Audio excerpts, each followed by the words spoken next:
Very quickly, I'm going to show you how to change a pressure switch while the water's still in it.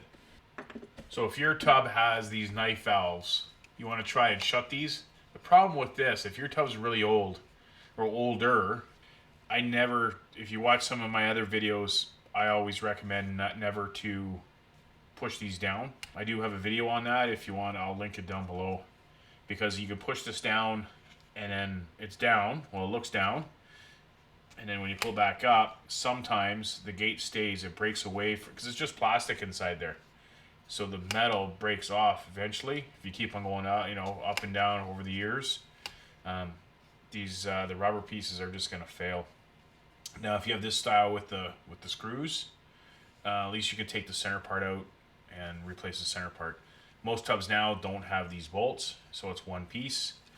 A lot of times too, when you're pulling this out, it comes right out, and this is where it leaks, or you might have water leaking out there because it's failed. You want to close the knife valves off. You're gonna have two of these if you have them in your tub. Some of them are really tough to take out. Now, if you have this style here, if it's in there, I can't really, sorry, I'm just doing this video really quickly here, just to show you. But just pretend that there was a board there. This ground would be approximately right there, right on the board. So a lot of times you have to either unplug stuff out of the way to get to this, because the board's going to sit right where it's pretty close. And then you have to get this ground out of the way and undo this so you can move this, because a lot of times it's over this way. So just move everything out of the way just so you can get in there. That's why, if these are in there, that's why they've discontinued these pressure switches. They're the best out there. I don't know why they discontinued them, because it was small, it's easy to get in there, big difference.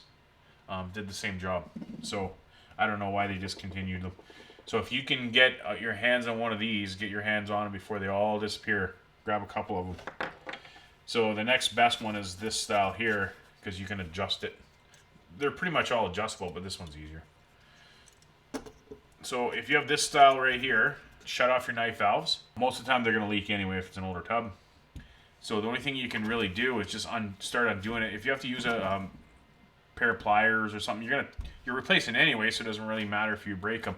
But don't squeeze them. Don't crush it. Just lightly take a wrench and undo it. I've seen these get popped right off and water flies everywhere. So you're trying to prevent water from squirting everywhere, okay? So you shut off the valves.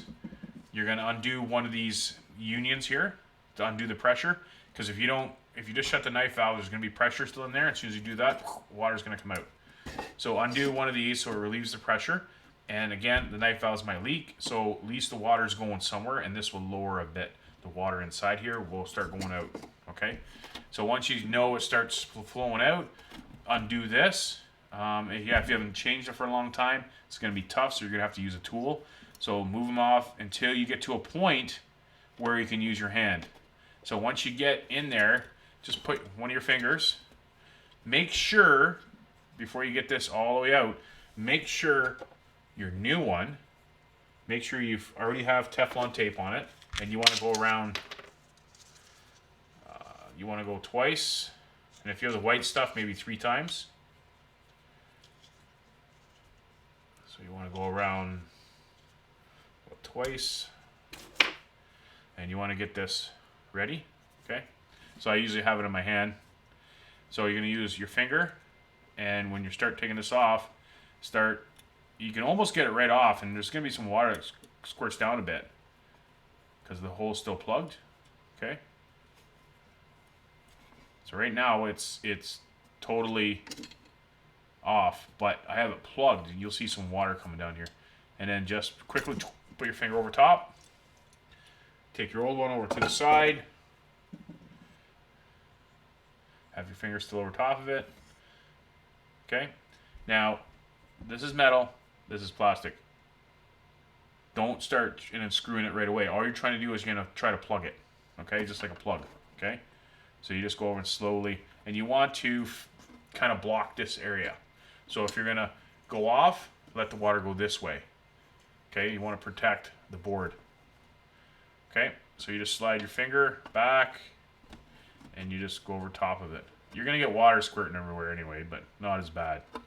So once you have it plugged, then you kind of go, before you screw it on clockwise, kind of go around and make sure it's straight up and down.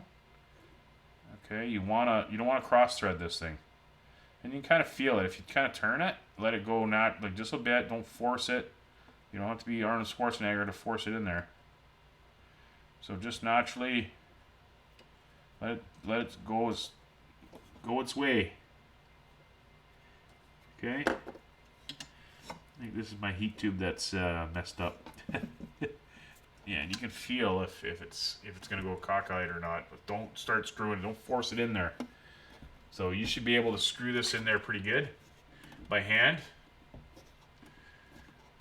If you have too much Teflon tape, then you're not gonna screw it in properly. So just go around twice, 3 times with the white stuff, maybe twice with the white stuff. I have the pink stuff, so it's a little thicker. So usually I try to go around, try not to squeeze this part here, and don't use a tool right away. Now the small one, if you have the small one here, you can put it, if you notice there was a nut on the bottom. Well, kind of just use a wrench. And you don't want to over tighten it.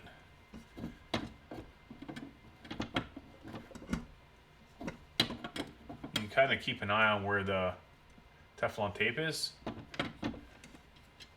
You want it to go down, maybe half of what the length was here, of what that thread is. You want to go about half.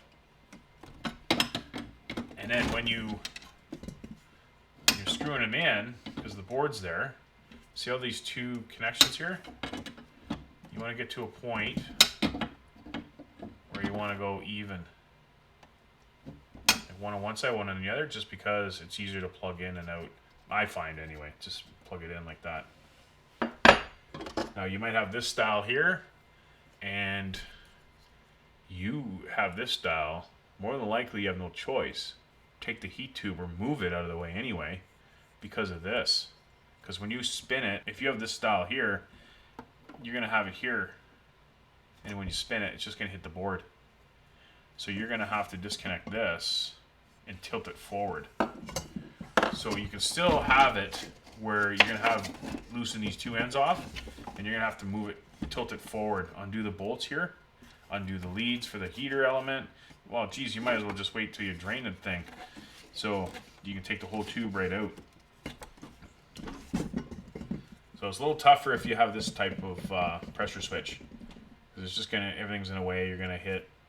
I always end up breaking these all off and everything else. So, well, that's it for that style. Now for this style here, if you have this type of style where it's kind of sideways, you might have one in the back. It's harder to get to. If it's full of water, I know I'm showing a video on how to do it with the water in it, but it's so much easier getting the water out of it to do this, because more than likely, most of them you're gonna have to take it all apart. You're gonna have to take this spa pack. You're gonna have to move this style out of the way and then disconnect it from the back, and it's hard to get to. Most tubs you can't even get in there. So this style here, it's the same idea. You shut the knife valves off, you close them off. This one's not too bad because they kind of have it protected away from the board here. So if you squirt a little bit more water, it's no big deal, because you're gonna have the power off before you even do this stuff. And then this style here, even if you had that over here, you just kind of grab it here, and you're not crushing it. You're just kind of, you're not crushing this thing, you're turning it. And then the same thing here. This one's harder to get off, so you have to get a wrench in there and try to undo that. And it's the same idea. Power's off, and then you put your finger here. It's a little tougher. You're going to get a little bit more water because this is recessed in a bit. If you see, the metal's in more, or the heat tube's in, so it's harder to get your finger in there because it's kind of recessed in there. So for this style, I'd recommend to, if you can empty it all out and then undo it, it's probably going to be a little easier for you than trying to prevent it from spraying everywhere. And I'm just showing you really quickly how to do it with the water in it. So you're going to have water squirt out. If the water squirts on, you're going to have to dry it off. Just let it air dry for about a day, You know, you can use a hair dryer, blow it all off. You can't go too close, right? Because you don't want to start wrecking the electronics. Air compressor from far away, you're just trying to blow the air on it to dry everything. So if you have a different way of changing these with the water in it, let me know. You know, you could probably put, you know, MacGyver something that protects the board, so you know you can undo this a little bit more where it's protected, you know, nothing sprays back. Any idea like that, like, it's kind of tough because this is rounded, so I've tried plastic. Maybe a piece of foam would work, right? Yeah, so if you have any other ideas, let me know. But you just got to make sure that when it threads in, you're not going to cross thread it. Again, I always recommend emptying the thing and doing it, because when you undo this, then you can inspect this. You know, this one here had it. You can see it in there. So it's kind of hard when you have your finger there, and then we're gonna do this one and pop it on like that. So that's why I recommend, if you empty it, then you can see that. And that prevents it from covering that hole. So a lot of times it could be floating around like this. A lot of times when you have flow issue, you can adjust this, and underneath, hair and stuff gets caught on the elements. So you have this flopping, and it covers it. So lint, hair, it all builds up, and once that covers it, then that's when you have a flow issue. It might not be a problem with this. You know, even if you adjust it, it's just a temporary fix. So this way you could see inside, you could see the blockage, or you could do this. Just push it out of the way, go around, try to push it out of the way. See, that stuff's still in there. That Teflon tape. So you want to clean all that stuff off. But just in case you want to, you know, I'm showing you how to do it, just in case you want to do it with the water in it. So I find it tougher. It's a pain in the butt. But if you have well water, sometimes you might not have choice. Maybe your water's really slow, and you know, it might take 2 days to fill it because you got to wait for your well to go back up. So I can understand that if you want to save the water, but at some point you're gonna have to drain it. But if you have a problem with the pressure switch coming on all the time, then watch my other video and see if you can adjust it, just to get it back, just to get your heat back.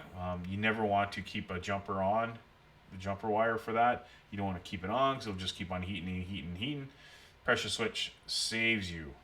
It's an added feature to turn on or off the tub. Okay, so your high limit's there to protect you. Your pressure switch is there to help protect you. So doing it right is very important. Okay. Now again, if there's something else that you did or you think it's better, throw that comment down below, and I'd be interested in trying it. Okay, and we'll see you on the next one.